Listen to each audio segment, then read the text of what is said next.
नमस्कार, आप देख रहे हैं प्रदेश का नंबर 1 और सबसे भरोसेमंद news channel India news Haryana और मैं हूं आपके साथ आयुष चित्रांश। सेवा, सुरक्षा और सहयोग, ये स्लोगन हरियाणा पुलिस का है।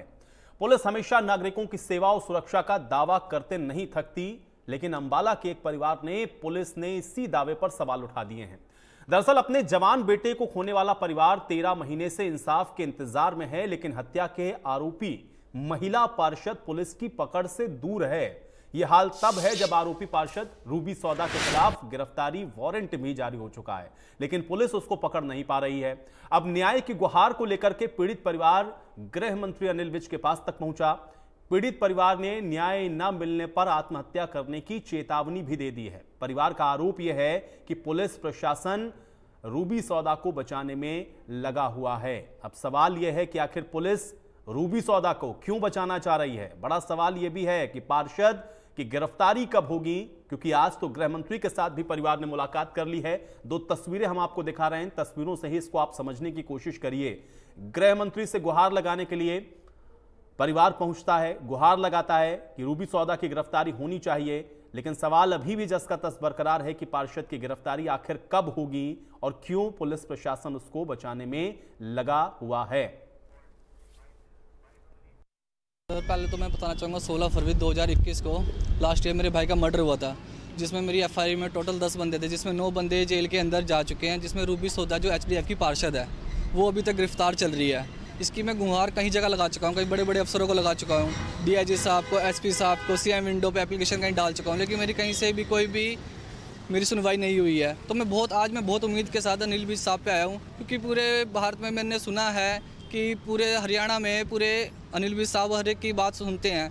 तो मेरा अब लास्ट ऑप्शन यही बचा है कि अनिल साहब मेरी सुनवाई करें और रूबी सौदा को गिरफ्तार कराएं। यही गुहार लगाने आया हूं कि मैं रूबी सौदा की जल्द से जल्द गिरफ्तारी करवाएं।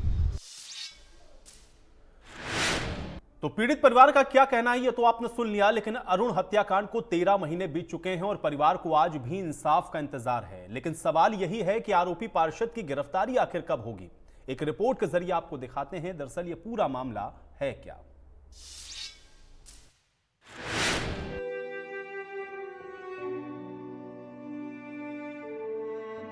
तारीख 16 फरवरी 2021, जगह गोवर्धन नगर अंबाला।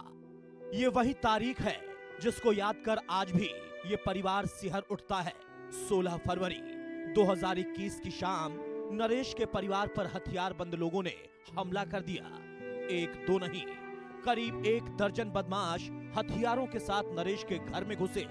छोटे बेटे अरुण, जिसकी उम्र महज 27 साल थी, गले पर वार करके हत्या कर दी गई। हैरानी तो इस बात की है कि परिवार को झगड़े की वजह भी पता नहीं चली और जवान बेटा खो दिया। तो मेरे भाई 16 फरवरी 2021 को मेरे भाई का मर्डर हुआ था। तो इसके मेरे एफआईआर में 10 बंदे मेरे एफआईआर में नाम है, जिसमें से 9 बंदे तो पुलिस ने पकड़ के उनको जेल के अंदर बंद कर रखा है, जिसमें से वार्ड नंबर 14 एचडीएफ की पार्षद है रूबी सौदा, जो अभी तक फरार चल रही है, 1 साल से ऊपर हो चुका है। तो बस मेरी यही मांग है कि रूबी सौदा को अरेस्ट किया जाए। और मैं इस रूबी के चक्कर में कहीं ऊपर तक एप्लीकेशन दे चुका हूँ, मंत्री साहब से मिल चुका हूँ, चंडीगढ़ हेडक्वार्टर पुलिस वहाँ पे भी एप्लीकेशन दे चुका हूँ, एसपी साहब से मिल चुका हूँ, मेरी कोई भी मदद नहीं कर रहा है। सुना आपने, वारदात में शामिल 9 आरोपियों को पुलिस गिरफ्तार कर चुकी है, लेकिन एक नाम है रूबी सौदा। जी हां, रूबी सौदा जो अंबाला सेक्टर 14 से पार्षद है, वो भी वारदात में शामिल थी। पीड़ित परिवार ने एफआईआर में भी रूबी सौदा का नाम दर्ज कराया है। रूबी सौदा बाद में जो डंडा लेकर रहती हुई आई थी कि इन्हें मैं एमसी बन चुकी हूँ, तो अब इन्हें मजा चका के बताऊंगी, तो वो भी इसमें थी, वो फरार चल रही है। पार्षद पर मेहरबान है पुलिस। वारदात को 13 महीने बीत चुके हैं, लेकिन हत्या के आरोपी पार्षद रूबी सौदा पुलिस की गिरफ्त से दूर है। यह हाल तब है जब रूबी सौदा के खिलाफ कई बार गिरफ्तारी वारंट जारी हो चुके हैं, लेकिन पुलिस के हाथ खाली हैं। पीड़ित परिवार ने अंबाला पुलिस की कार्यशैली पर भी सवाल उठाए हैं। जब उसका वारंट इशू हो चुका है तो उसको अरेस्ट करा जाए ना, जो अरेस्ट नहीं करा तो वारंट क्यों निकलवाया उसका। तो मेरी यही मांग है कि उसको अरेस्ट किया जाए, जो अरेस्ट नहीं करा तो वारंट कैंसिल करवा दो। तो कोर्ट की तरफ से भी कोई रिस्पॉन्स नहीं है। अभी मेरी एविडेंस बाकी रह गया, चीफ हुआ है, मेरा क्रॉस बाकी रह गया। मैंने जज साहब के सामने भी बात करी है कि उन्होंने निरंजन ने बिना जज को भी पर्दे में रख के रूबी सोदा को कोर्ट में प्रेजेंट किया था, जिससे जज साहब को इस बात का पता नहीं था कि उसके वारंट इशू निकल रखा है। तो मैंने जज साहब के सामने भी ये बात रखी, तो उन्होंने कोर्ट में निरंजन को बुलाया था जो मेरे केस में IO है। तो उसने अपनी कोई बात रखी होगी, उस बात का मुझे पता नहीं है। तो बस अब जब उसके एक वारंट इशू हो चुके हैं तो उसको अरेस्ट भी करो ना। आज मैंने अपनी आंखों से देखा, वो सरेआम घूम रही है, ऐसे घूम रही है जैसे कि उसका कुछ किया ही नहीं है, उसका कोई बाल भी बाका नहीं हुआ। प्रशासन उसका फुल सपोर्ट कर रहा है। आज मैंने खुद देखा है, प्रशासन पूरा सपोर्ट कर रहा है, कानून भी उसकी पूरी सपोर्ट कर रहा है। सवाल यही है कि FIR में नाम होने पर अब तक क्यों नहीं हुई रूबी सौदा की गिरफ्तारी? कौन है जो रूबी सौदा पर मेहरबानी दिखा रहा है? सबसे बड़ा सवाल यही है कि अरुण के परिवार को आखिर इंसाफ कब मिलेगा? अंबाला से अमन कपूर, इंडिया न्यूज हरियाणा। तो ये रिपोर्ट हमने आपको इसलिए दिखाई ताकि आप ये समझ लें कि 13 महीने से ये जो परिवार है आखिर किन परिस्थितियों से गुजर रहा है, और 13 महीने से एक परिवार को अगर इंसाफ ना मिल रहा हो तो कुछ सवाल हैं इंडिया न्यूज हरियाणा के। ये सवाल हम सबसे पहले आपको दिखाते हैं और उसके बाद आज इसी पर हम चर्चा करेंगे।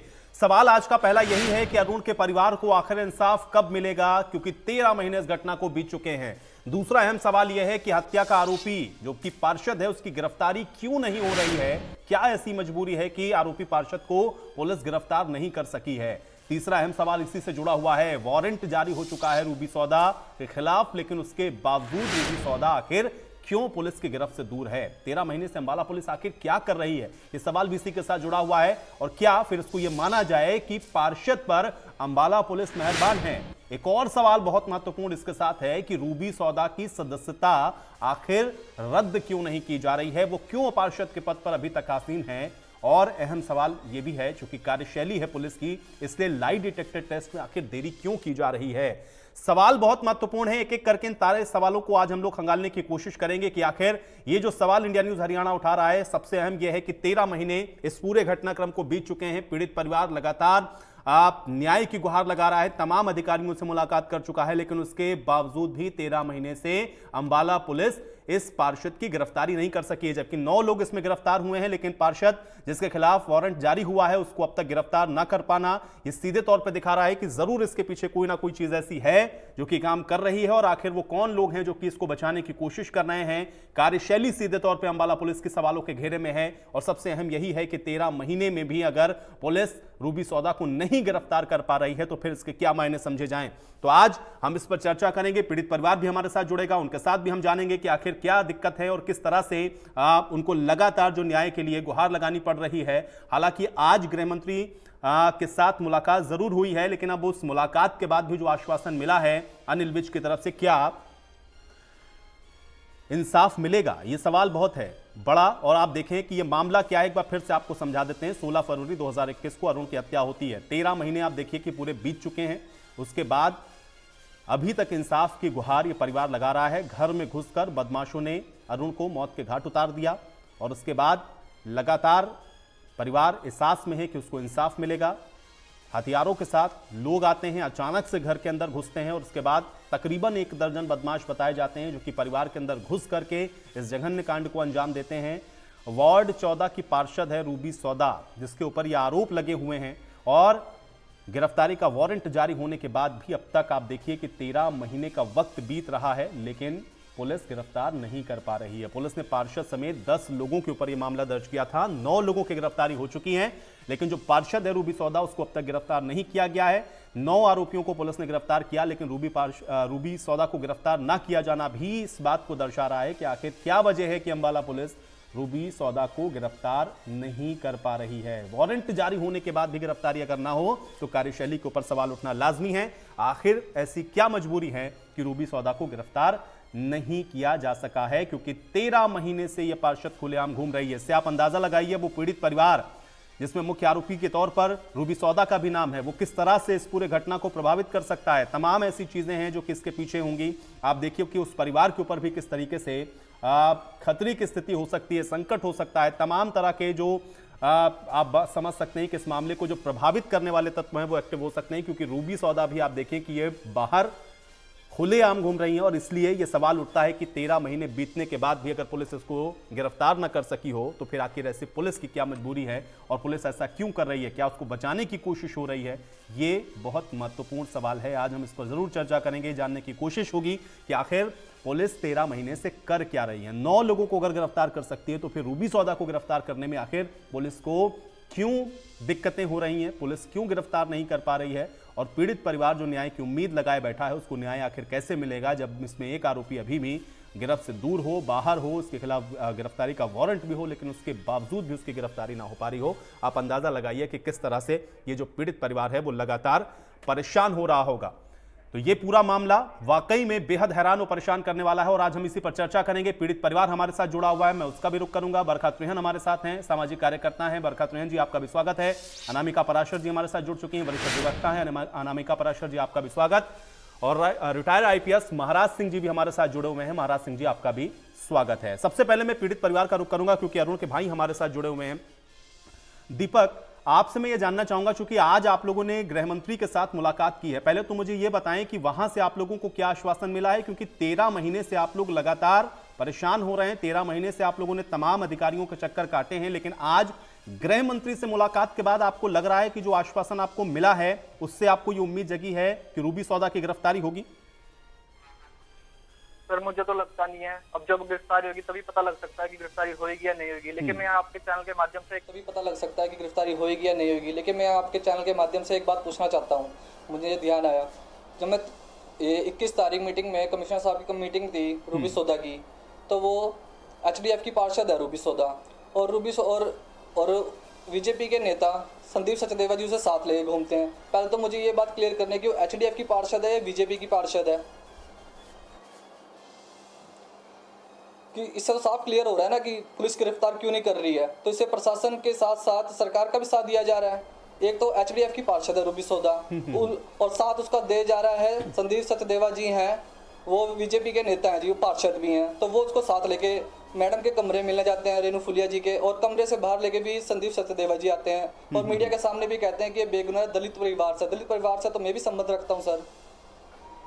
तो मुझे ये बात क्लियर करनी है कि वो HDF की पार्षद है या बीजेपी की पार्षद है।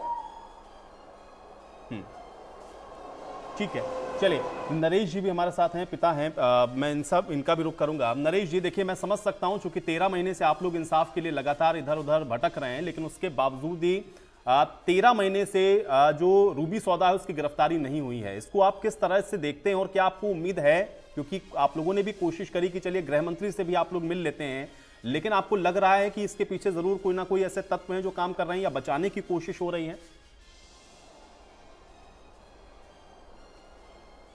हाँ जी, इनको बचाने की कोशिश की जा रही है जी। इनको पीछे इनके मंत्री का या किसी का भी हाथ हो सकता है जी, ठीक है ना। बाकी इन लोगों ने हमारे को परेशान कर रखा है ज़्यादा। पुलिस डिपार्टमेंट ने सबसे ज़्यादा हमें परेशानी कर रखी है। मेरा बेटा मंत्रियों से मिल लिया जी, हर जगह जा चुका जी, हमारे को ना ही मिल रहा है जी। हमारे साथ ऐसा कुछ नहीं हुआ जो हमारी सुनाई हो चुके, हमारी कोई सुनाई नहीं हो रही है, कोई कुछ नहीं हो रहा। मेरी वाइफ भी किसी लड़के के गम में चली गई है जी। मैं लाचार हूँ, मेरा बेटा लाचार है, हमारे कमाने दमाने वाला कोई नहीं है, ठीक है जी। हमारे को और भी धमकियाँ दी जा रही है कि हम तुम्हारे को मार देंगे, बिल्कुल ख़त्म कर देंगे। एक खून की भी सज़ा और 10 खून की भी सज़ा हमारे को धमकी मिल रही है। लेकिन ये जो बात आप कह रहे हैं ये तो बहुत गंभीर है। मतलब ये धमकियां आप लोगों को कौन दे रहा है? क्या इसको लेकर के भी आप लोगों ने शिकायत की है और ये धमकी कौन और किस तरह से आप तक पहुंचा रहा है? ये हमने जी पुलिस वालों को बतेरा बोला जी, वो कहते हैं हमारे हाथ में कुछ नहीं है, हम कुछ नहीं कर सकते जी। कहते हैं हमारे को ऊपर से प्रेशर पड़ा हुआ हमारे पे। अभी हम ये जानना चाहते हैं जी किसका प्रेशर पड़ा हुआ उनके ऊपर, जो ये इनको गिरफ्तारी नहीं कर रही है रूबी सौदा को जी, और हमारे को ही मरवाने की कोशिश करवाएगा यार। ये धमकियाँ दी जा रही है जी। ये धमकी कैसे आपको मिलती है? मतलब फोन पर आपको धमकी दी जा रही है या किसी शख्स के थ्रू आप तक ये धमकी के मैसेज पहुंचाए जा रहे हैं? कैसे धमकी दे रहे हैं आपको? इसकी मार के तुम्हारे को भी जान से मार देंगे, नहीं तो फैसला कर लो तुम जी। ठीक है, अब मैं इसका थोड़ा कानूनी पहलू समझता हूं। अनामिका जी चूंकि मेरे साथ मौजूद हैं। अनामिका जी, एक तो हम लोग देख रहे हैं रूबी सौदा पार्षद हैं, उनके खिलाफ गिरफ्तारी का वारंट भी है, लेकिन उसके बावजूद भी 10 आरोपी बनाए जाते हैं, 9 को पुलिस गिरफ्तार करती है, 1 को गिरफ्तार नहीं कर पाती है। इसमें कानूनी पक्ष क्या कहता है और इसके पीछे की वजह आपको क्या समझ में आती है? क्यों आखिर ये गिरफ्तारी नहीं हो पा रही? क्या सीधे तौर पे हम समझ लें कि वाकई में जो बात अभी यहाँ पर पीड़ित परिवार कह रहा है वही परिस्थितियां हो सकती हैं, या इसके पीछे कोई टेक्निकल कारण भी आपको नजर आता है? ये गिरफ्तारी आखिर क्यों नहीं है? इसके पीछे मैं आपका एक रिएक्शन चाहूंगा।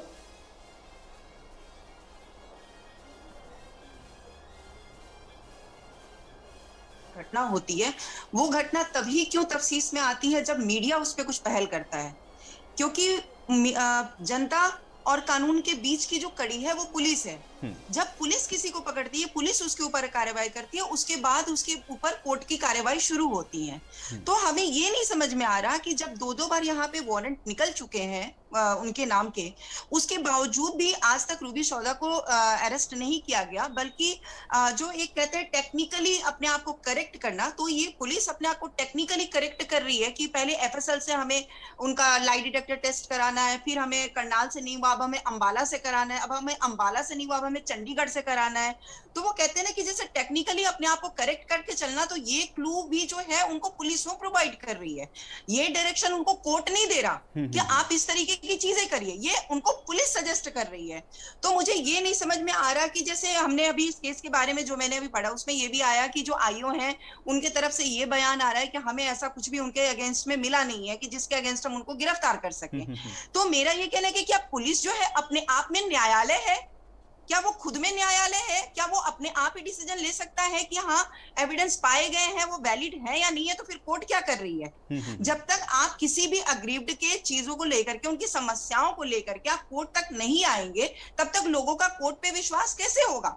ये जो डिले होता है ना ये प्रोसेस में, हर कोई ये बोलता है। नहीं, लेकिन अनामिका जी इसका एक पहलू मुझे समझाएं। देखिए इसमें कुल 10 साल लोगों को आरोपी बनाया जाता है, 9 को गिरफ्तार करती है, 1 को गिरफ्तार नहीं करती, तो क्या 1 के लिए अलग ट्रीटमेंट है, 9 के लिए अलग ट्रीटमेंट? बिल्कुल नहीं, बिल्कुल नहीं। ये जो मैंने अभी आपको समझाया कि ये टेक्निकली अपने आप को करेक्ट किया जा रहा है, क्योंकि मेन क्या होता है कि IO had to submit the report. अगर आईओ अपनी रिपोर्ट में ये देते हैं और ये डिफेंस लेते हैं कि हमें इनके अगेंस्ट में कुछ भी नहीं मिल रहा, तो court will work on that report only.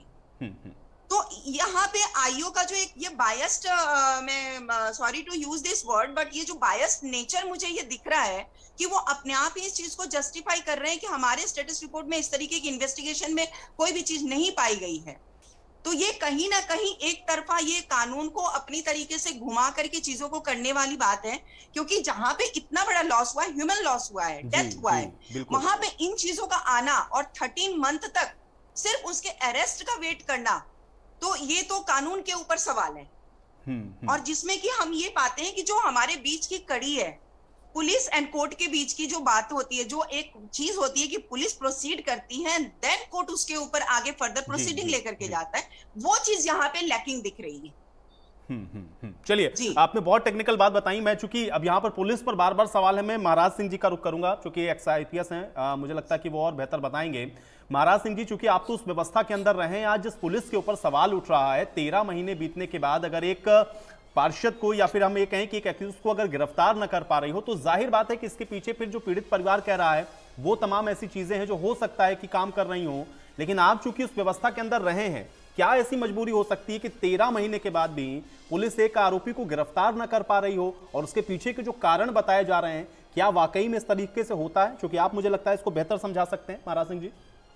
देखिए, वैसे तो पुलिस के पार्ट पे ये दुखद भी और शर्मनाक भी है। पुलिस हरियाणा में क्वेश्चन मार्क पुलिस पे लगता रहा है और अब भी लग रहा है। इसे 13 महीने में 2 बार वारंट इन्होंने पहले इशू कराया, फिर उसे रिन्यू कराया है, जबकि अब तक तो नोटिस जो है, जो मैम बैठी है लीगल वो हैं वो वकील हैं, अब तक तो कुर्की तक पहुंच जाते। जहां तक जो मैडम जो जिनको गिरफ्तार किया जाना है, मैडम रूबी नाम शायद बता रहे हैं उनका, वो बता रहे हैं कि मीटिंग भी अटेंड कर रही हैं वो। अब मीटिंग जब अटेंड कर रही हैं तो वो भागी हुई तो नहीं है कि भाई आउट है कहीं अपने इस शहर से आउट है या कहीं भी है। उनको वहाँ पे जो उनकी मेंबरशिप है उसके बारे में भी पुलिस ने कुछ नहीं लिखा, शायद जैसा उनके परिवार वाले बता रहे हैं। अब उसके अलावा अगर हम देखें इसमें, तो एक तरफ तो पुलिस ने वारंट जारी कराए हैं, दूसरी तरफ कहते हैं कि हमारे पास कोई एविडेंस नहीं है। तो वारंट किस बात पे जारी हुए फिर? अगर एविडेंस नहीं थी तो जो कोर्ट में उन्होंने वारंट के लिए लिखा वो किस बात पे लिखा? और कोर्ट ने उस एविडेंस को देख के वारंट जारी किए 2 बार, जबकि 13 महीने में 2 बार होना अपने आप में क्वेश्चन मार्क लगा रहा है कि अब तक पूरी प्रोसीडिंग पूरी पुलिस ने क्यों नहीं की। 13 महीने थोड़े नहीं होते हैं जी जी, और वो भी हीनियस क्राइम में जहां मर्डर हुआ हो। और परिवार वाले जब ये कह रहे हैं जबानी एविडेंस वो दे रहे हैं, एक ओरल एविडेंस हो रही है, डॉक्यूमेंट्री होती है। जी जी, ओरल एविडेंस तो जो हम सुन रहे हैं उससे हो ही रहा, ओरल एविडेंस तो इनके पास है ही। अब डॉक्यूमेंट्री एविडेंस की बात है कि भाई उसे लाई डिटेक्शन के लिए ले जाएंगे, चलो ले जाओगे, पहले उसे पुलिस की गिरफ्त में तो वो हो ना।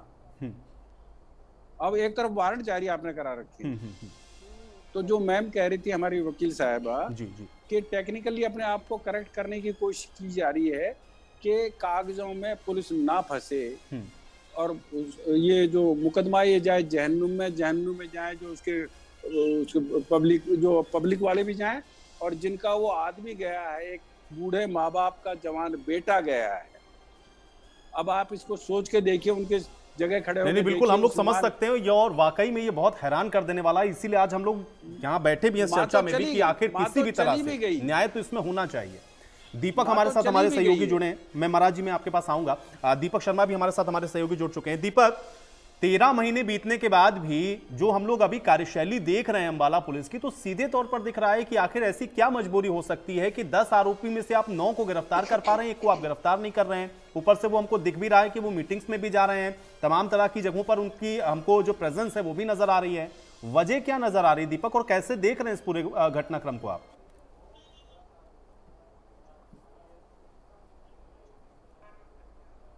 दीपक एक बार अनम्यूट कर ले माइक।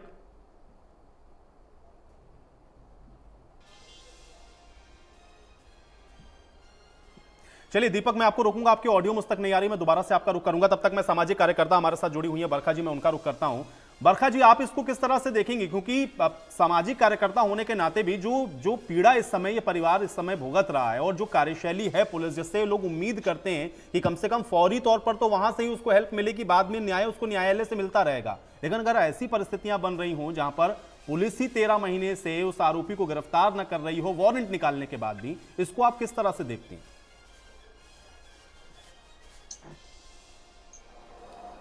देखिए, मैं तो बहुत हैरान हूँ। जब से मुझे इस प्रकरण के बारे में पता चला है, मेरी लगातार पीड़ित परिवार से बातचीत होती रही। मैंने कल इनकी एक वीडियो ट्विटर पे भी शेयर करी थी, जिसे बहुत लोगों ने साझा किया। अभी मैं पीड़ित परिवार की बातें सुन रही थी, दिल दहलाने वाली बातें हैं। और जो अभी इनके पिताजी ने आपको बताया कि धमकियां आ रही है, ये सुन करके तो मेरे रोंगटे खड़े हो गए कि इतना बड़ा अपराधी बाहर घूम रहा है। 302 का मुकदमा जब होता है तुरंत गिरफ्तारी होती है। यहाँ मैडम मीटिंगें अटेंड कर रही हैं, सब कुछ कर रही है, पुलिस खुद प्रोटेक्शन दे रही है। गुंडाई इतनी, देखिए इतनी बड़ी गुंडागर्दी चल रही है इस जगह पे कि इन्हें धमकियां दी जा रही हैं कि तुम्हें भी मरवा डालेंगे। एक बेटा मार डाला इन्होंने, एक माँ मर गई उस बेटे के गम में, एक पिता का जो हाल किया, 1.5 महीने वो अस्पताल में पड़े रहे। अब ना पिता के पास नौकरी है, ना बेटे के पास, बड़े बेटे के पास नौकरी है, कोई काम धंधा नहीं है। बस ये दिन और रात सिर्फ यही तो मांग रहे हैं कि न्याय मिले, अरुण को न्याय मिले। इनकी गलती क्या है इस परिवार की? मुझे कोई ये बता दे कि इस परिवार की गलती क्या है और ये पुलिस प्रशासन क्यों सो रहा है। आप अनिल विज का नाम ले लीजिए, किसी का नाम ले लीजिए, मिल करके होता क्या है? आखिरी मुझे ये बताइए, अनिल विज जी ने क्या कर डाला? 13 महीने में ये पहले भी बहुत बार मिले हैं, आज कोई पहली बार तो मिले नहीं, लेकिन कभी क्या उन्होंने कुछ किया या आने वाले टाइम में कुछ करेंगे। जिसका बेटा गया है उसके दिल से सोचिए। नहीं बरका जी, बिल्कुल आप एकदम सही कह रहे हैं और मैं समझ सकता हूं क्योंकि आप तो बिल्कुल डायरेक्ट कांटेक्ट में हैं और आप उस पीड़ित परिवार की बात को उठा रही हैं, ये बहुत अच्छा है। और मुझे लगता है कि आप जैसे सामाजिक कार्यकर्ता, सोशल एक्टिविस्ट की बहुत जरूरत है। लेकिन वो हम लोग कहते हैं ना कि उम्मीद पर दुनिया कायम है, इसलिए उम्मीद है और इसलिए हम लोग इस लड़ाई को लड़ रहे हैं। जरूर न्याय मिलेगा, लेकिन हाँ, जो कार्यशैली है पुलिस की वो सवालों के घेरे में है, इसलिए उस पर सवाल बनना बहुत लाजमी है और उस पर सवाल उठ रहा है। मैं दीपक का रुख करूंगा, मेरे सहयोगी मेरे साथ जुड़े हुए हैं। दीपक, वजह क्या है? देखिए 13 महीने घूम फिर करके बात वहीं पर आ जाती है दीपक कि 13 महीने हो गए, लेकिन उसके बाद भी पुलिस एक आरोपी को गिरफ्तार नहीं कर पा रही है। बिल्कुल ऐसे कई प्रश्न उठ रहे हैं इस पूरी जांच के ऊपर। कहीं ना कहीं पुलिस व्यवस्था की अगर बात की जाए तो कहीं ना कहीं हमने भी आज अंबाला के अंदर बात करें, पिछले 2 दिनों से लगातार तमाम पुलिस अधिकारियों से बात करने की प्रयास करें। सबसे पहले आईओ कुछ बोलने को तैयार नहीं। वो आईओ जिसके बारे में खुद शिकायतकर्ता भी कह रहे हैं, जो शिकायतकर्ता हैं, जो मृतक के भाई है, वो कह रहे हैं कि उन्होंने खुद उस आईओ को उस आरोपी के साथ गाड़ी में घूमते हुए देखा। बाकायदा उस समय आईओ को फोन किया निरंजन को, तो उसने फोन पिक नहीं करा और से मना कर दिया। उसके बाद जो आरोपी है रूबी, वो बाकायदा यहाँ पर कमिश्नर के यहाँ पर जाती है, मंडल आयुक्त से मुलाकात करती है, लेकिन तब भी ये पुलिस को सूचना देते रहे। पुलिस ने कोई कार्रवाई नहीं करी, उससे पहले भी थी, उस दिन भी। हमने आज इस मामले को लेकर के एसपी से बात करी, यहाँ के जो पुलिस अधीक्षक से हमने उनसे बात करी कि आखिर इस मामले पे क्या कहना चाहेंगे, तो वो भी कुछ कहने से बचते नजर आए। प्रदेश के गृह मंत्री से हमने बात करी है, उन्होंने पहले तो कहा कि वो इस मामले से अनजान है। हालांकि इनका कहना है कि पहले मुलाकात परिवार कर चुका है, लेकिन उनका कहना है कि उनकी जानकारी में नहीं था। और चूंकि अगर 21 तारीख को ऐसा हुआ है, वो अगर आई है कमिश्नर के पास और पुलिस ने गिरफ्तार नहीं करा है, तो इनका कहना है कि इस मामले में वो खुद जांच कराएंगे। अब जांच की बात तो की जा रही है, लेकिन अभी तक खुलेआम घूम रही है एक हत्या के आरोपी, और वो है जिसके ऊपर कोई ये पहला मामला नहीं है। इस परिवार के ऊपर हत्याओं के पहले भी दीपक मुझे समझाएं कि ऐसी क्या मजबूरी है, ऐसी क्या मजबूरी है? क्योंकि देखिए पीड़ित परिवार तो एक तो उसको धमकी मिल रही है, उसने अपना बेटा खुद गंवा दिया है, माँ उनके साथ अब उनकी रही नहीं, इनके पास इनका काम धंधा सारा दिन इन्हीं में वो ये लोग व्यस्त रहते हैं कि कैसे इंसाफ मिल जाए। मजबूरी क्या है ऐसी पुलिस की? क्या कोई अधिकारी इसको कुछ समझाने के लिए तैयार है? कोई आपको सेटिस्फैक्टरी आंसर दे पा रहा है कि क्यों नहीं कर पा रहे हैं गिरफ्तार? जी बिल्कुल, यहाँ अगर बात करें, हालांकि अधिकारियों ने कहा है कि अब जांच करें। आज हमने जब एसपी जो यहाँ के रंधावा उनसे बात करी, तो उनका कहना है कि वो कोर्ट के समक्ष सारी बातें रखेंगे। कहीं ना कहीं ये बचने का एक तरीका है, जब कोई अपनी बात ना रखे तो कोर्ट की बात कह दे कि कोर्ट के सामने रखेंगे। हमने एक बात कही कि आप कोर्ट के सामने बात रखेंगे, कोर्ट में मामला अगर जाएगा, लेकिन सबसे बड़ी बात गिरफ्तारी की जिम्मेदारी आपके ऊपर है, आप जिले के पुलिस अधीक्षक है। तो उन्होंने इस मामले को लेकर के कहा कि इस मामले पर वो अपनी बात जल्द रखेंगे इस पूरे मामले को लेकर के। सबसे बड़ी बात, इस परिवार की बात की जाए जिसके ऊपर ये पूरा आरोप है, वो परिवार की अगर बात की जाए तो वो क्रिमिनल बैकग्राउंड का है, या फिर वो रूबी जो है वो पार्षद है नगर निगम की। आखिर ऐसे में क्या पुलिस को उस अपराधियों का खौफ है, या फिर वो नगर निगम की पार्षद है तो उसके पास इतनी सत्ता है कि वो अधिकारियों से अपना काम करवा सकती है, यानी कि गिरफ्तारी नहीं हो इतना दबाव बना सकती है वो पार्षद? ऐसा क्या कारण है? ये कहीं ना कहीं एक बड़ा मुद्दा है। आरोप कई लग रहे हैं, राजनीतिक संरक्षण की बात की जा रही है, लेकिन ये तमाम बातें तो कहीं ना कहीं आरोप प्रत्यारोप नहीं। सबसे बड़ी बात, हत्या की आरोपी एक महिला खुलेआम घूम रही है, एक ऐसी महिला जिसके परिवार के ऊपर कई मुकदमे पहले भी दर्ज हैं, हत्याओं के कई मामले पहले भी, इस तरह के लूट के मामले दर्ज हैं। उसको आखिरकार पुलिस ने इस मामले में गिरफ्तारी अभी तक नहीं करी है। खुलेआम घूम करके इस परिवार को बार बार धमकियां दी जा रही हैं, उसके बावजूद कहीं ना कहीं अभी तक इस मामले पर पुलिस कुछ भी कहने से बचती नजर आ रही है। कोई कार्रवाई यहाँ पर नहीं की जा रही है। ये कहीं ना कहीं बड़े परेशान है, और खासकर ये वहां की बात हम कर रहे हैं जो कि हरियाणा के गृह मंत्री का होम टाउन है, उनका खुद का गृह जिला है। इसी अंबाला से हरियाणा के गृह मंत्री जो है वो भी यही रहते हैं। बिल्कुल बिल्कुल।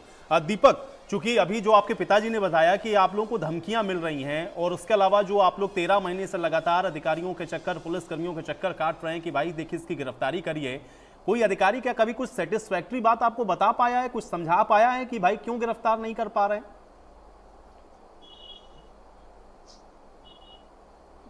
नहीं सर, किसी पुलिस अधिकारी ने मुझे ऐसा कुछ नहीं बताया, बल्कि उल्टा मुझे धमकाया जाता है, मुझे दबाव डाला जाता है कि तू फैसला कर ले, क्या रखा है कि तेरे साथ, क्या आगे अपने फ्यूचर के बारे में सोच। बल्कि वो मेरे को और आगे गाइड करने की सोच देता है, मेरे बैग को छोड़ के मेरे फ्यूचर के बारे में सोचने लगता है। फ्यूचर के बारे में अपने आप खुद सोच लूंगा, पहले तुम उसकी गिरफ्तारी करो विसौदा की।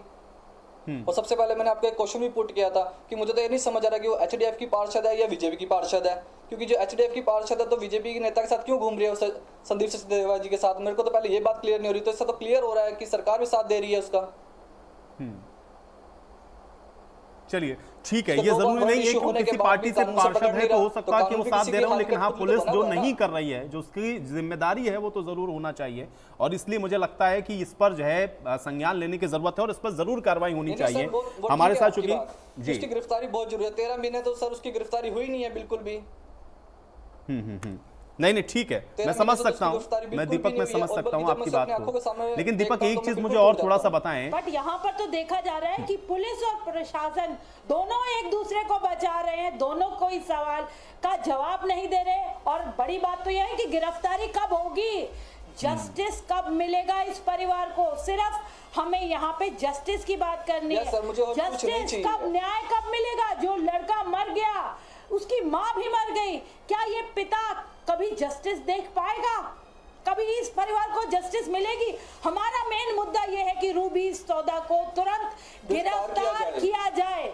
न्याय यही कहता है, क्यों रोका जा रहा है? इस न्याय के मंदिर में गुहार लगा रहे हैं लगातार, लेकिन न्याय नहीं मिल रहा।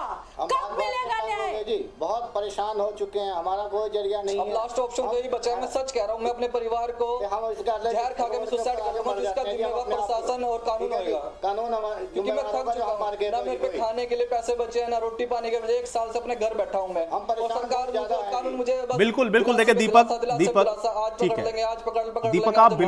आप बिल्कुल परेशान ना हो, धैर्य रखें, देखिए धैर्य रखें, आप परेशान ना हो, न्याय जरूर मिलेगा, न्याय जरूर मिलेगा। लेकिन हाँ जो सवाल है इसीलिए हम लोग उठा रहे हैं, इसीलिए जो सवाल है वो बहुत महत्वपूर्ण है, न्याय मिलेगा, आप धैर्य रखें और धैर्य रखना है आपको। ठीक है, हमारे साथ अनामिका जी हैं, ठीक है, इसका थोड़ा सा कानूनी पक्ष और समझ लेते हैं, क्योंकि आप लोग जो बात कह रहे हैं उसको समझना जरूरी है। अनामिका जी, क्या करे ऐसी सिचुएशन में परिवार, जब पुलिस ही साथ दे ना रही हो, पुलिस एक तो वारंट जारी करती हो, खुद गिरफ्तार ना कर रही हो, उसके बाद हम देख रहे हैं कि उसकी मीटिंग्स भी हो रही हैं, वो आ रही है जा रही है, 302 का उसके ऊपर मामला हो, ऐसे में क्या कर सकते हैं? क्योंकि परिवार परेशान है, अब तो उसको धमकियां भी दी जा रही हैं, तरह तरह से उनको प्रेशराइज करने की कोशिश है। ऐसे में ऑप्शन क्या बचता है, क्या हो सकता है इसमें? सबसे पहले तो मुझे ये अभी तक कहीं से भी नहीं पता चल पा रहा कि इसमें पुलिस ने चार्जशीट अभी तक दाखिल करी है या नहीं करी है, क्योंकि इसका कहीं पे भी मैंने उल्लेख नहीं पाया है, जो कि बहुत ही ज्यादा मतलब मिजरेबल है कि अभी तक इसमें चार्जशीट की कहीं पे भी कोई बात नहीं कही गई है। और जैसे हाइनेस क्राइम जिसमें 302 एंड 307 इन्वॉल्व हैं, जो कि दोनों ही नॉन बेलेबल क्राइम है, जिनमें लाइफ इम्प्रिजनमेंट तक की सजा इसमें सुनाई जाती है, ऐसे केसेस में पुलिस अगर अपनी रिपोर्ट में ये कहती है कि we need for the lie detector test, तो ये कहीं ना कहीं टाइम सिक करने वाली बात है। इसमें अब क्या, ऐसे में जैसे मैं पीड़ित परिवार की बातें सुन रही हूँ, उनका विश्वास कानून से खत्म होता जा रहा है, क्योंकि जब तक आपको जब कभी रिलीफ मिलेगा नहीं तो आप कानून पे आपका ट्रस्ट खत्म ही होता जाएगा। तो ये चीज बहुत ही सुनकर मन दुखित हो रहा है कि हमारे कानून व्यवस्था इतनी अच्छी, हमारा constitution of India is so good and the freedom of press को तो मैं सैल्यूट करती हूँ कि एटलीस्ट मीडिया इज देयर कि जो उनकी बात लोगों तक पहुंच पा रही है। सेकंड थिंग ये है कि आप जो ये अभी आपने मुझसे सवाल किया कि अब इसमें वो क्या कर सकते हैं, तो इसमें अब तो ये तो काफी हाइनेस क्राइम है, बट इसमें 156(3) की एप्लीकेशन लगा करके at least for the status of the report के लिए कोर्ट में जा सकते हैं कि हमारी जो FIR है उसका स्टेटस क्या है। They can go for the status report in the court so that कि जो जज हैं, जो भी इसके अंदर जो भी देख रही हैं, वो फर्दर इसके अंदर आगे कार्रवाई कर सकती हैं and the new instruction could be given to the police. So this is the main thing कि वो 156(3) की कंप्लेन लेकर के एक बार जा सकते हैं कि for the find out the status of my FIR, for the further status of my complain. Maharaj Singh ji, मुझे ये बताइए, देखिए परिवार अगर परेशान हो जाए और इस कदर हो जाए परेशान कि भाई उसका पुलिस प्रशासन के ऊपर भरोसा ही ना हो, तो अब उसके पास ऑप्शन के तौर पर क्या होता है और वो किस तरह से अपनी इस लड़ाई को आगे लड़े जिससे उसको उम्मीद है न्याय की, वही उसकी बात को नहीं सुन रहा है। पहले तो मैं जो आपके सहयोगी होम मिनिस्टर से मिले उनकी बात बताता हूँ, वो उनके संज्ञान में ये नहीं था अब तक। जिस कॉन्स्टिट्यूएंसी से वो बने हैं उसमें 13 महीने से दर दर भटक रहे हैं। उसके बाप, माँ तो बेचारी चली गई और बाप भी अच्छी हालत में नहीं है जैसा मैं सुन रहा हूँ, और भाई दर दर भटक रहे हैं और वहाँ के लोकल मंत्री को ये उनके संज्ञान में नहीं है। ये तो बहुत ही मिजरेबल बात है।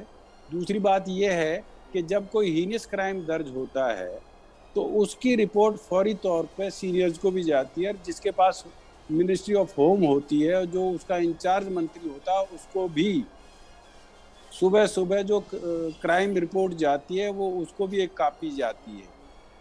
तो अगर मंत्री जी अपने क्षेत्र की क्राइम रिपोर्ट को भी नहीं दिख रहे हैं तो मुझे लगता है कि उनको रिजाइन कर ही देना चाहिए। फिर किस लिए बैठे हैं वो? मतलब या तो पब्लिक के साथ झूठ बोल रहे हैं वो, अगर झूठ बोल रहे हैं तो वो इसलिए बोल रहे हैं कि उनका कोई ना कोई लगाव, जो इसमें रूबी जी हैं उनके साथ कोई उनका लगाव है। अरे नहीं, उनको झूठ बोलने की क्या जरूरत है? उनको ये तो होना चाहिए, अब जो उनसे मिलने गए या जो भी उनकी कॉन्स्टिट्यूएंसी के आदमी इस बात को सुनेंगे कि उनके संज्ञान में नहीं है, ये उनको पता ही नहीं है इसका, तो वो जो उनसे हजारों आदमी मिलते हैं 13 महीने में, जितनी भी आदमी मिले इनमें ऐसा कोई भी नहीं होगा कि यहाँ पे जी वो आपके खिलाफ ये कर रहे हैं, वो आपके खिलाफ वो कर रहे हैं, रूबी के खिलाफ ये कर रहे हैं, कोई कहने वाला कोई नहीं था उनको। मतलब वो कम से कम यही सोच लेते कि पब्लिक पे इसका क्या असर पड़ेगा। एक पत्रकार उनसे पूछ रहा है, एक इलेक्ट्रॉनिक मीडिया का पत्रकार उनसे पूछ रहा है कि भाई क्या, वो कहते हैं मेरे संज्ञान में नहीं है, जबकि एयर होगा, ये उनको पता है इस बात का। बात दूसरी रही कि भाई इसमें क्या लीगल वो हो सकता है, वो जैसे मैम बता रही हैं अपनी जो वकील हैं कि इसमें वो कोर्ट में जा सकते हैं, लेकिन ये डिलेड एक टैक्टिस है, उसमें फिर पुलिस के पास ये होता है जी हम तो उसको कोर्ट को बता रहे हैं। या तो ये कि हाई कोर्ट से ये किसी जज की देखरेख में शुरू हो इसकी तफ्तीश, ऐसा वो करें, लेकिन गरीब आदमी कोर्ट में नहीं जा सकता, उसके पास इतना कुछ नहीं होता, जो मजदूरी करके खा रहा आदमी वो कोर्ट में नहीं जा सकता। वो कहाँ धक्के खाएगा, कोर्ट में खाएगा या पुलिस में खाएगा, और पुलिस जो कर रही है वो इससे शर्मनाक कुछ हो नहीं सकता। लेकिन महाराज जी मुझे एक चीज बताइए, चूंकि आप उस व्यवस्था के अंदर रहे हैं, अगर पुलिस वाकई में किसी प्रेशर में काम कर रही है या जो आरोप पीड़ित परिवार लगा रहा है, तो ऐसे में फिर इसके आगे और क्या बचता है? क्योंकि वो तो वहां से सुनवाई होनी नहीं है। अब अगर इनकी सुनवाई यहाँ पर या इस स्तर पर नहीं हो रही है या वो गिरफ्तारी कर नहीं रहे हैं वारंट के बाद भी, तो फिर ये न्याय की उम्मीद करें कैसे और उनको कैसे न्याय मिलेगा? जैसा वकील साहबा ने बताया, इसका कोर्ट एक रास्ता है, इसमें कोई शक नहीं है कि कोर्ट एक रास्ता इसका है, लेकिन एक गरीब आदमी को ये बहुत दिमाग में डर रहता है कि कोर्ट में और लंबा हो जाएगा। पहली बात, उसके पास इतने साधन नहीं होते हैं, जो कुछ वकील हैं जो फ्री लड़ते हैं, लेकिन एक गरीब आदमी की आप परिस्थिति समझ सकते हो।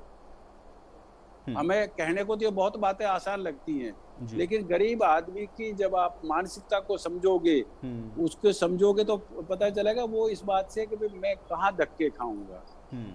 अब वो रोजी रोटी के चक्कर में पड़े या कोर्ट और पुलिस के चक्कर में पड़े, लेकिन क्योंकि माँ तो चली गई, बाप की, भाई की, जो उनका भाई गया, उनका बेटा गया है, वो उनको डटने नहीं देता है, उनके दिल में जो दर्द है वो उनको बैठने नहीं देता है, ना वो कमाई कर सकते हैं, ना वो इसमें लग सकते हैं, उनकी बेचैनी की समझ सकते हैं। जब माँ चली गई और बाप जाने की कगार पे बैठा है और मंत्री जी कहते हैं मेरे संज्ञान में नहीं, डर बैठ गया एकदम पूरी तरह से। अनामिका जी कुछ कहना चाह रही हैं? उनको अनामिका जी। हाँ जी, मैं एक ये चीज वहाँ के जो भी अभी शासन है, जो भी पार्टी से वो रिलेट करती हैं रूबी सौदा जी, मैं एक चीज जानना चाहती हूँ कि अगर हम कहीं पे भी किसी नौकरी के लिए जाते हैं, किसी काम करने के लिए जाते हैं, तो सबसे पहले हमारा पुलिस रिकॉर्ड चेक किया जाता है कि इनका कहीं किसी FIR में नाम तो नहीं है, कोई इनके अगेंस्ट में एलिगेशन तो नहीं, कोई पुलिस केस तो नहीं चल रहा। तो ये इतने हाइनेस क्राइम में जहाँ पे इस तरीके के इनके अगेंस्ट में 307, 302 के मैटर्स इनके अगेंस्ट में है, ये कैसे अपनी पोस्ट पे अभी तक बनी हुई है? ये सवाल मुझे काफी परेशान कर रहा है जब से मैंने इस केस के बारे में सुना कि इतना सब कुछ होने के बाद भी, ये 13 महीने डिले की बात तो अलग है, इतना इनके अगेंस्ट में FIR होने के बाद भी ये अभी तक अपने पद पे कैसे हैं? एक ऐसा व्यक्ति जिसके ऊपर इस तरीके के संगीन जुर्म के आरोप लगाए हुए हैं, जिनको कोर्ट ने वारंट इशू किया हुआ है, उनको किसी भी जगह का पार्षद कैसे रखा जा सकता है? तो ये काफी, ये ऐसा सवाल है जो मुझे बिल्कुल। देखिए अनामिका जी, आपने कुछ सवाल उठाया था, मेरे साथ वरुण जी जुड़े हुए हैं जो कि इनके पीड़ित के वकील हैं, मैं उनसे ही सीधे समझ लेता हूं इसको। वरुण जी, आपका बहुत स्वागत है। वरुण जी, देखिए अनामिका जी हमारे साथ वरिष्ठ अधिवक्ता मौजूद हैं और आज हम लोग जब इस पर चर्चा कर रहे हैं कि भाई 13 महीने से पुलिस क्या कर रही है, तो एक सवाल आया कि क्या चार्जशीट हुई है, इस पूरे प्रकरण में अब तक क्या हुआ है, इसका थोड़ा सा टेक्निकल एस्पेक्ट बताएं वरुण। वरुण, आप सुन पा रहे हैं मुझे? चलिए, लगता है वरुण तक मेरी आवाज नहीं पहुंच रही, हम दोबारा से कोशिश करेंगे उनके साथ कनेक्ट होने की। जी, दूसरी आ बात गई। ठीक है, एक सेकंड। वरुण जी, अभी तक इसमें क्या इस पूरे प्रोसीजर में कार्रवाई हुई है? और दूसरा, चार्जशीट को लेकर के एक सवाल उठा, क्या चार्जशीट हुई है? इसमें पुलिस ने चार्जशीट की है? जी, 9 लोग गिरफ्तार हुए हैं और 9 लोगों के खिलाफ चार्जशीट यानी कि चालान पेश हो चुका है। चालान जो है 9 लोगों के खिलाफ पेश हो चुका है। ये सिर्फ और सिर्फ 10वीं जो आरोपी है इसकी गिरफ्तारी बकाया है, जिसके लिए कोर्ट से आईओ ने अरेस्ट वारंट इशू करा रखे हैं, पर इसको गिरफ्तार नहीं कर रहे और ना ही इसकी गिरफ्तारी पर किसी प्रकार की किसी कोर्ट से रोक है। तो तकरीबन 14 महीने के आसपास हो चुके हैं और अभी तक गिरफ्तारी नहीं हुई, और जबकि वो अपने घर पे मौजूद है, आईओ को मिल रही है, पुलिस स्टेशन आना जाना है, अपने सब डिविजनल कमिश्नर के पास 21 तारीख को पेश हुई है, फिर भी पुलिस ने आंखें मूंदी हुई हैं। ये तो बड़ी हैरानगी की बात है। वरुण, लेकिन अभी अब चूंकि हमारे साथ जो परिवार हैं, पीड़ित परिवार, वो तो ये भी कर रहे हैं, उनको धमकी भी दी जा रही है। क्या उनको प्रोटेक्शन या सिक्योरिटी, भाई कैसे इनके साथ इस तरीके से हो सकता है? और अगर पुलिस इस तरह से कर रही है तो कैसे आप इसको आगे ले जा रहे हैं? मैं थोड़ा सा इसको और समझना चाह रहा हूं आपसे वरुण। मैं आपको शुरू से बताता हूं। इसके अंदर फरवरी के अंदर जब मुकदमा दर्ज होता है तो बाय नेम एफआईआर के अंदर इसका रूबी सोदा दोषी, जो 10वीं दोषी है, इसका नाम है एफआईआर के अंदर। उसके बाद 9 मुलजिम जो आरोपी गिरफ्तार होते हैं उनकी डिस्क्लोजर लिखी जाती है। उन सब ने इसका नाम लिया है कि कारण क्या था झगड़ा होने का। सिर्फ और सिर्फ रंजिश इस बात की थी कि इन्होंने इलेक्शन में, जो पीड़ित परिवार है, इन्होंने इलेक्शन में किसी और पार्टी को सपोर्ट किया। इस बात को लेकर रंजिश थी और रंजिश जीतने के, जब ये इलेक्शन जीती है रूबी सोदा, उसके बाद अचानक इनके साथ ये घटना हुई और करवाने वाला कौन? रूबी सोदा। इस सारे घटनाक्रम को प्लान करने वाला या जिसका इंटरेस्ट था इस काम के अंदर, वो कौन? रूबी सोदा। आज तक रूबी सोदा की गिरफ्तारी क्यों नहीं हुई, क्या कारण रहा, ये पुलिस ही बता सकती है सर। इसके अंदर अब ये देखें कि 1 साल से ज्यादा का समय हो गया, पुलिस को भी मिल रही है, अरेस्ट वारंट पुलिस ने इशू कराए 1 साल तक। अब आखिर में आके ऐसा क्या हुआ कि पुलिस को क्या ऐसा सबूत मिल गया? पुलिस को बताना चाहिए कि क्या ऐसा सबूत मिल गया जिससे उनको लगता है कि इसकी गिरफ्तारी नहीं करनी चाहिए, जबकि 1 साल से ज्यादा का समय हो गया और ये कह रहे हैं कि ये इसकी गिरफ्तारी जरूरी है। जहां भी इन्होंने कोर्ट के अंदर, किसी भी कोर्ट के अंदर हालात पेश किए या कोई भी एप्लीकेशन लगाई, उसके अंदर जरूर मेंशन है, किसी भी एप्लीकेशन के अंदर।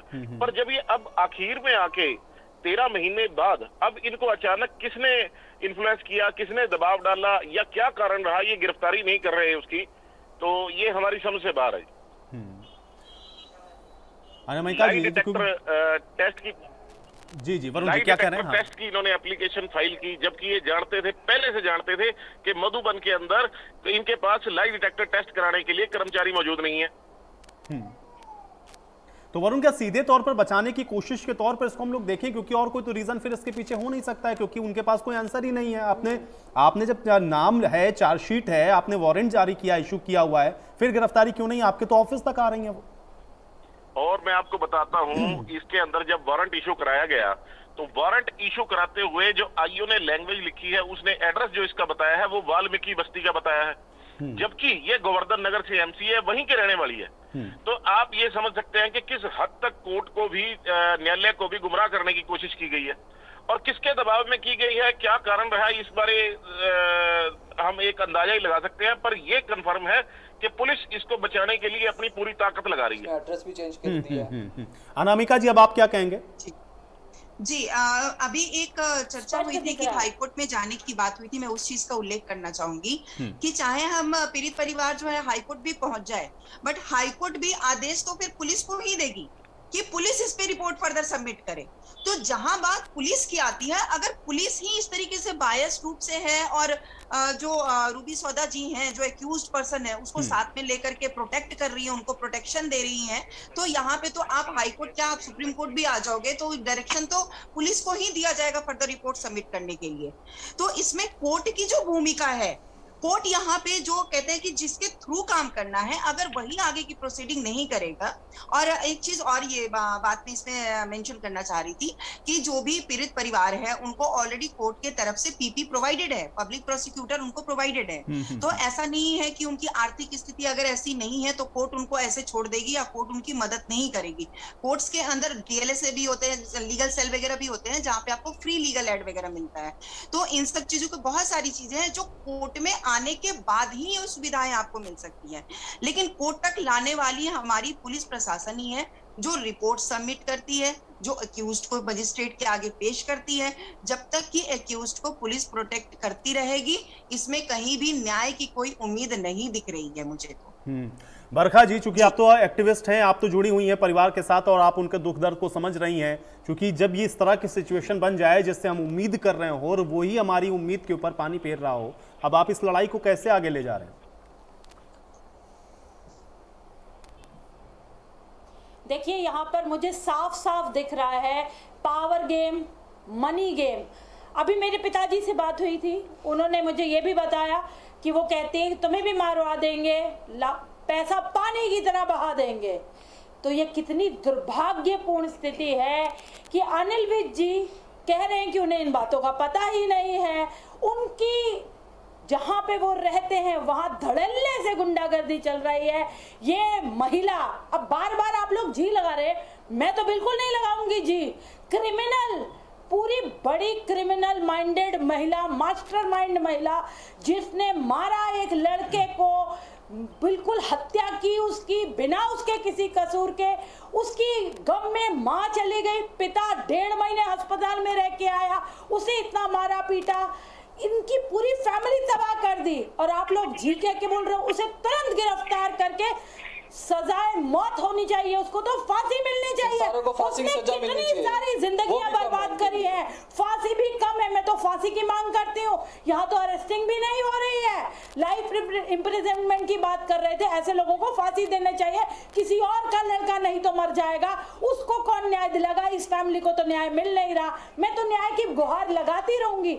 मेरी एक आदत है कि मैं जिसका साथ देती हूँ उसका अंत तक साथ देती हूँ, चाहे मुझके ऊपर कोई भी मुश्किल आए, मैं तो इनका साथ दूंगी। और मैं आपका भी धन्यवाद करती हूँ कि आप इस मुद्दे को उठा रहे हैं और लगातार इस पर बातचीत कर रहे हैं, बहुत बहुत धन्यवाद आपका। लेकिन छोड़िएगा नहीं, बेचारे गरीब आदमी का कोई सहारा नहीं है इस दुनिया में।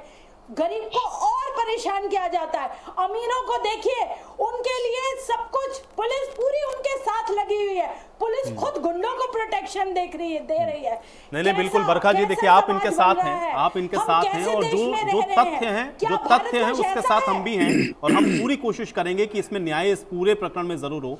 मैं नरेश जी का एक फाइनल रिएक्शन इस पर लूंगा। नरेश जी, कुछ उम्मीद है आपको? लग रहा है क्योंकि अब तो हम लोग सारे लोग कोशिश कर रहे हैं कि कम से कम 13 महीने से जो इंसाफ आपको नहीं मिला वहां तक पहुंचे आप। नरेश जी,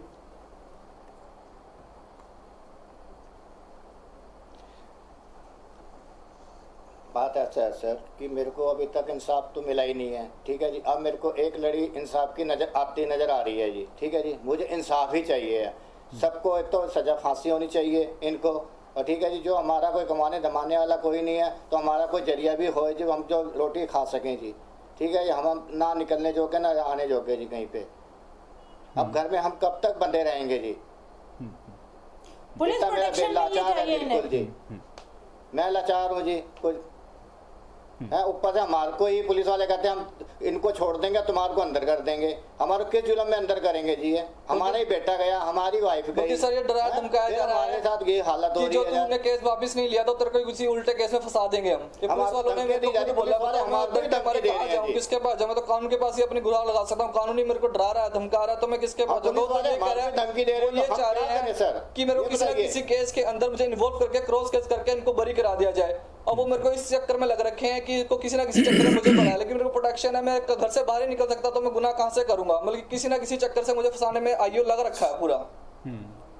चलिए, आपकी इसी बात के साथ मुझे चर्चा यही समाप्त करनी होगी, लेकिन मैं फिर कहूंगा दीपक और आप लोग बिल्कुल भी परेशान मत हो, क्योंकि सच के साथ हम लोग हैं और जो न्याय आपको नहीं मिला है, जो गलतियां, जो गड़बड़ियां जहां हो रही हैं, उसकी आवाज को हम लोग लगातार उठाते रहेंगे। शुक्रिया आप सभी का हमारे साथ जुड़ने के लिए और आज इस चर्चा का हिस्सा बनने के लिए। तो 13 महीने एक पीड़ित परिवार इंसाफ का इंतजार कर रहा है।